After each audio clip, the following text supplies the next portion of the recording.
Komunitas pendukung pasangan Jokowi Prabowo atau Jokpro 2024 meresmikan kantor Sekretariat Nasional mereka di kawasan Mampang, Jakarta Selatan. Pendirian komunitas ini bertujuan untuk menyatukan pendukung Jokowi dan Prabowo agar tak terjadi polarisasi dalam Pilpres 2024. Mengenai Jokowi Prabowo sendiri, kita melihatnya sebagai sebuah solusi terhadap masalah pembelahan atau polarisasi ekstrim di masyarakat Indonesia yang 2014, 2017, 2019 itu makin dalam, makin kencang, dan kita lihat nanti bahayalah tahun 2024 yang akan datang, bahaya banget gitu. Jadi supaya jangan terbelah dan dibikin belah-belah, udah satu aja nih, satuin aja dua ini. Komunitas ini juga memiliki gagasan Presiden 3 periode. Namun melalui jubirnya, Jokowi telah menyatakan menolak wacana tersebut. Kami mengingatkan kembali bahwa Presiden Joko Widodo tegak lurus terhadap konstitusi, Undang-Undang Dasar 1945, dan setia terhadap amanah reformasi 1998. Sesuai pasal 7 Undang-Undang Dasar 1945 amandemen pertama yang berbunyi Presiden dan Wakil Presiden memegang jabatannya. Batas presiden itu hanya 2 periode. Ya, di Undang-Undang Pemilu juga demikian. Jadi pertama Pak Jokowi itu mematuhi aturan. Ketika konstitusinya bicara 2 kali, ya ikut 2 kali. Tapi nanti kalau konstitusinya bicara 3 kali, ikut 3 kali ya. Mungkin kami menyarankan ya agar semangat kawan-kawan tersebut dialihkan saja untuk mendukung Pak Prabowo 2024. Kemudian sebetulnya ilham Jokowi bergabung dengan Prabowo ini datang dari Pak Jokowi sendiri ketika mengajak Pak Prabowo masuk dalam kabinet, begitu. Menteri Kominfo mengatakan begitu Prabowo masuk dalam kabinet, hoaxnya turun 80%. Karena Pak Prabowo dan Pak Jokowi adalah dua sosok yang saling menghormati. Wajar kalau kedua basis pendukungnya bersatu mendukung Pak Prabowo. Ya maunya sih begitu, cuman masalahnya kalau dukung Pak Prabowo itu tidak menjawab permasalahan yang saya lihat di tahun 2024, yaitu adanya polarisasi ekstrim begitu. Nanti kalau Pak Prabowo maju dukung Pak Prabowo, lawannya nanti Anies Baswedan, maka polarisasi yang terjadi pada tahun-tahun sebelumnya itu akan terulang lagi, bahkan pada skala yang akan lebih berat. Kalau menurut saya sebetulnya PR terbesarnya adalah mengkomunikasikan ini ke masyarakat, maka konsentrasi saya adalah ke masyarakat. Kalau bicara di elit sebetulnya sih saya yakin di kepala sebagian besar atau bahkan hampir semua elit sesungguhnya mendukung ide dan gagasan ini. Gagasan ini betul-betul akan melahirkan situasi dan kondisi yang kondusif begitu loh.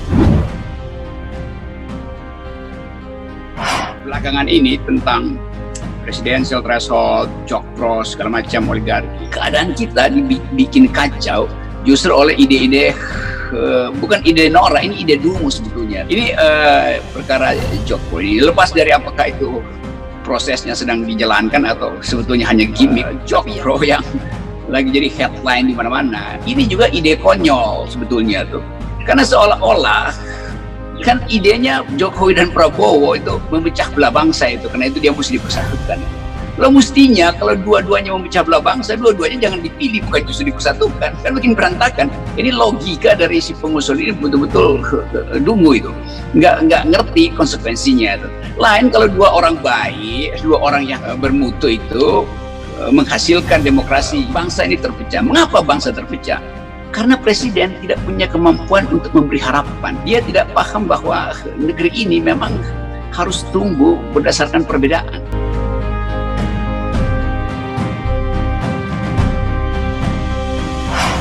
Sebetulnya saya secara pribadi begini, kira-kira gimana sih kalau si A sama si B ini tak jodohin gitu loh.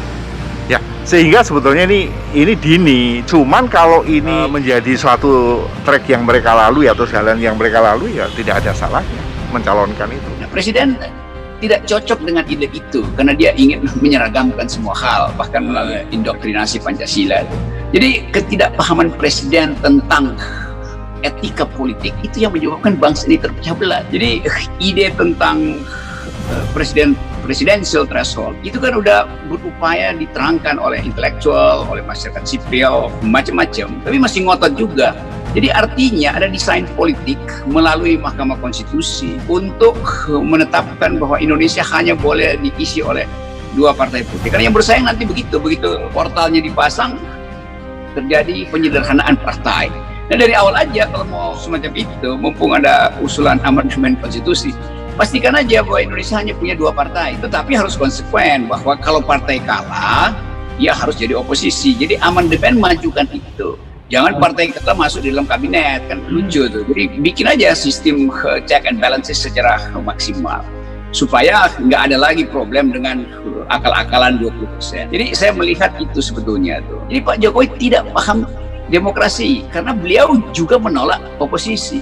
Pak Prabowo paham demokrasi, tapi dia menerima tawaran masuk ke dalam kekuasaan dengan alasan memperbaiki bangsa. Padahal memperbaiki bangsa itu bisa dari luar supaya ada balancing. Jadi Pak Prabowo juga akhirnya tidak paham demokrasi karena menganggap oposisi tidak diperlukan. Jadi 2 orang yang tidak paham demokrasi dipersatukan oleh orang yang hanya paham amplop. Kan tiap orang bisa menilai bahwa si A si B ini, nah umpamanya sekarang ada wacana tentang Pak Jokowi dengan Pak Prabowo. Dan kalau rakyat seperti saya sebetulnya ingin bahwa negara ini damai, dinamis, menuju kesejahteraan. Tapi yang menjadi concern saya adalah isu 3 periode ini dan isu Jokpro itu diedarkan untuk membuat publik kita lupa terhadap inkonsistensi kebijakan pemerintah, lupa terhadap kesulitan ekonomi, lupa terhadap keresahan-keresahan akibat pelemahan KPK. Jadi ini sebetulnya diumpankan aja supaya kita bingung. Tapi kita tahu bahwa ini